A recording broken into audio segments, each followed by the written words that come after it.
সাগরের এই সমুদ্রের সময় বইরে আবহাওয়া অনেক সুন্দর লাগতেছে। এমনিতেও অন্য ওয়েদারে একদম মজা, এখন অন্যরকম মজা। এখন মনে হয়ে যেতেছে আমরা আরো ভালো লাগতেছে আগে থেকে বেশি। বৃষ্টি বৃষ্টি প্লাস ঢেউ, আর ঢেউ উত্তাল বেশি, এই জন্য সুন্দর লাগতেছে।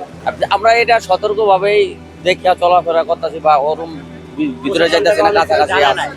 আজকে আসলে আমাদের যাওয়ার ইচ্ছা ছিল মেরিন ড্রাইভে, কিন্তু বৃষ্টির কারণে আমরা যেতে পারি নাই। তবে সমুদ্রের আসল মজাটা হচ্ছে একটু বেশি ঢেউ আর বৃষ্টি, দুটাই আছে।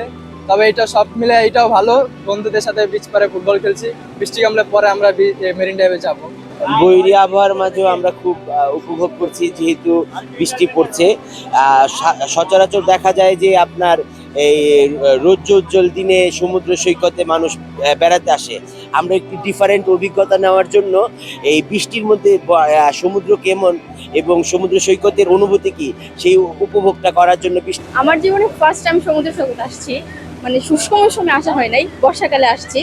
আমার মনে হচ্ছে খুবই ভালো লাগছে, যেহেতু প্রথমবার আসছি। আমার অনুভূতিও খুবই ভালো, অনেক ভালো লাগতেছে, বৃষ্টির মধ্যে অনেক ভালো লাগতেছে।